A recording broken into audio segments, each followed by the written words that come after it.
Dear Diary, I'm learning to communicate my needs without feeling guilty. I've been thinking about my friendships a lot lately, and not in an angry way or not in a hurt or upset way, but more in just a reflective way. And one thing I've had to really work on in the last few years and learn to accept is that I deserve to take up space. I have a right to express my needs, and I have a right to have those needs met. And that's something that is kind of multi-layered for me, and there are various reasons why I didn't feel like that and didn't want to do those things. I think I always focused on being the best friend I could be to anyone that I met, because for me it felt like if I did that, there's no way that person wouldn't like me. If I was always there for them and met their needs and supported them when they had a difficult time and showed up for them in all the ways I could and even went above and beyond, I would show the person my value. And by showing my value and my utilization worth to them, they'd have no choice but to be my friend. I didn't feel that just being me was enough of a reason for someone to like me and want to be my friend. And that's quite sad, and it sounds very, very emotional, but that's the truth. I think I've learned that through doing therapy and talking through it. That was a reason why I always felt the need to be the best friend possible.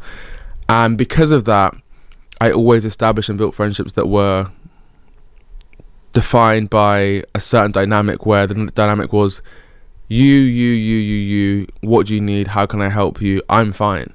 And I would say I was fine, not because I was, but because I didn't want to take up space or have an issue or need something from them and make them feel like I wasn't okay. Not because people didn't ask me, or not because people didn't care. People would ask me and I would just say I'm fine.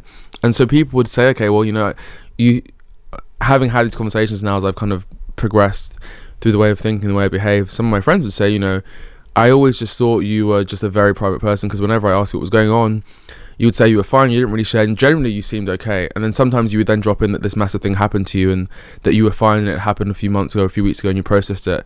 And it was difficult because obviously I wanted to be there for you and support you, but because you hadn't come to me for it or about it, I either assumed you were talking to other people about it, or you just didn't need that support because you were able to manage it internally and you were just strong.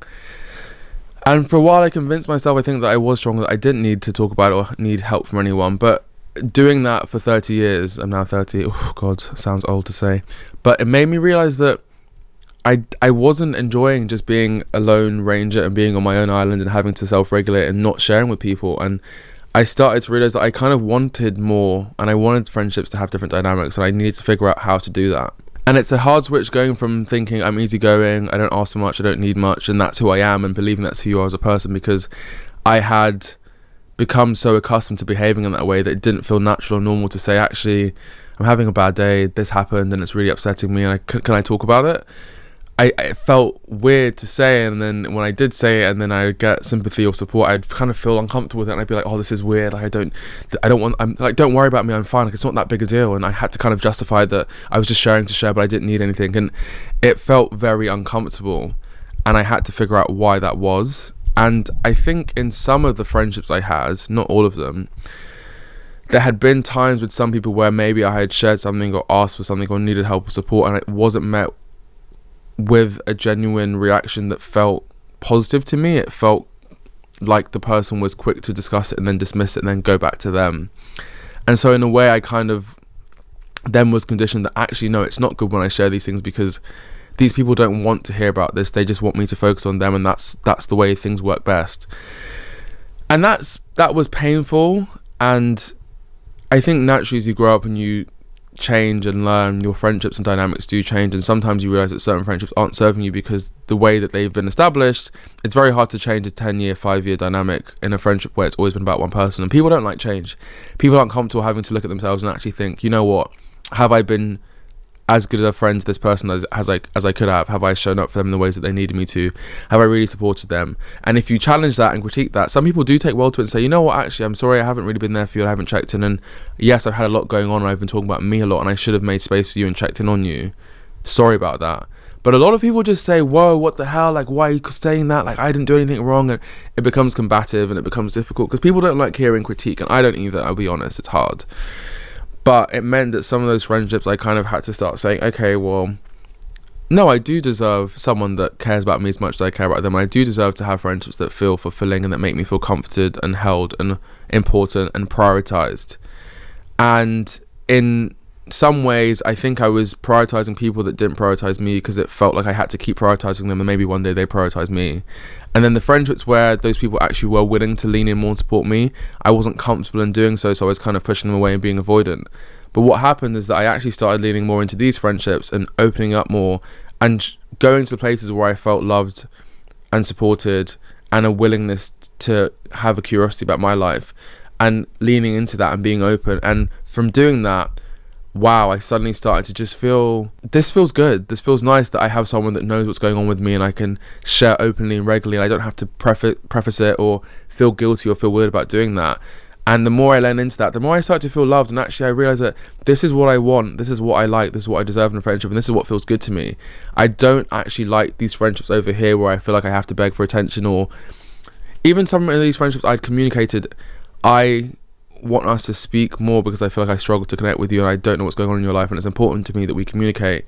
Can you please try and be better at replying, for example? Or it's really important to me that you take an interest in the things that I tell you I'm doing and follow up and ask me how those things are going, because I feel like I always remember what's happening in your life and check in on events in your life, but you never check in on me. And those people would say, yeah, sure, of course, and then a week would pass, 2 weeks, months, and again they'd fall in the same pattern, the same behaviors, and they wouldn't change. And I had to start saying, I actually don't like that, because now I feel even worse, because when I wasn't saying what I needed, I was the one to blame.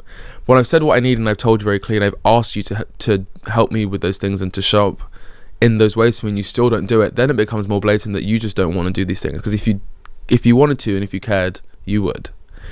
And that was quite sad. So a lot of the friendships that I had for a while that I thought were my long-term life friendships, I had to start looking at in a different way and realize that actually maybe it's not what I thought, and I have to start thinking differently. And whilst it was sad to let those friendships go, and they changed in dynamic, let's say I'm still friends with these people, but the way I view them and the way I engage them is different. And that's again something I had to learn to do for self-preservation. Whilst that was sad, it's made space for so many more of these friendships and also new friendships to grow and blossom, and for me to feel way more loved than I thought. And when you give people a chance, often people will surprise you. I've had friends show up for me in ways that I didn't expect, I never thought I deserved that would happen, where it's like, oh, you need help with this thing, right, I'll be there in an hour. Oh, or even people just volunteering before I even ask, oh, you're moving, right, what day are you moving, I can come and help you move. Just small things like that where you feel there's no doubt that this person is thinking about how they can support me and show up for me.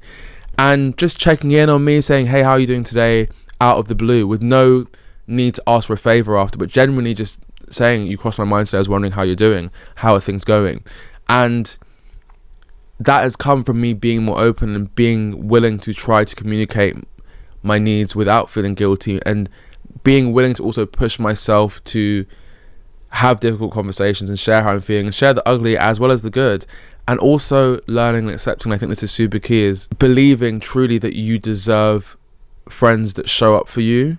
And if you don't have that, it's okay to say, I don't want to engage in this anymore, and I don't want to tolerate subpar friendships that aren't fulfilling. Because as you get older, you have less time and you have a smaller circle, and you want those people in that circle to be people that without a doubt you care about them and they care about you unequivocally, and it's a mutually beneficial symbiotic relationship where you're both leaning in and supporting each other as much as you can at all times. And it kind of ebbs and flows.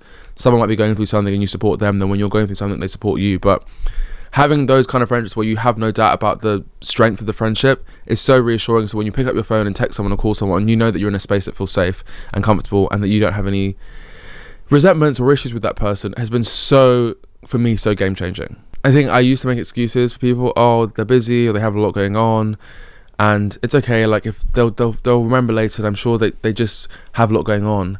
But it's in those moments that I didn't feel prioritized, I didn't feel chosen, I didn't feel important. And not feeling important or prioritized, or prioritize the same word, or not feeling important or prioritized or chosen by your friend, the more that starts to happen, the more painful it is, and those little cuts start to get deeper and deeper and deeper. And I had to start saying that I can't keep making excuses for people when the evidence shows me that someone is not able to show up for me and love me in the way that I need to be loved, and the way I need the friendship to be, that feels fulfilling and validating for me. And everyone has different needs and different wants, and some people don't need the things that I need, and they're fine to have friends that don't need that either, and some people do, and it's fine to find the people that have what you want and can give you what you need. And it doesn't mean, it's not to say that these people are bad people or are evil or wicked. It just means that some people can't meet you where you need them to be, and they're not at that stage yet. They don't have the tools to give you what you need, and that's not them being a bad person, that's just them as they are, and you have to be able to accept and categorize that and find people that are at the place that can meet you where you need them to meet you. And so I've just been trying to be more intentional and choose friends that make me feel like I deserve to be prioritized, and that me expressing my needs is not something that I should feel guilty about, and that they actually like when I express my needs because they are willing to and want to help and support me when and how they can. Because we all deserve friendships that show up for us. Not perfectly, not all the time, but consistently and intentionally with care. So dear diary, I'm learning to express my needs without feeling guilty, and believing that the right people won't make me feel like I'm asking for too much, but that I don't even have to ask at all. Thank you for watching this video. I hope you enjoyed it, and if you did, be sure to like, comment and subscribe, and you can find more Dear Diary videos on my page where I share deep, raw and open and honest thoughts about things that are on my mind in a diary format. I'll see you on the next video. Bye.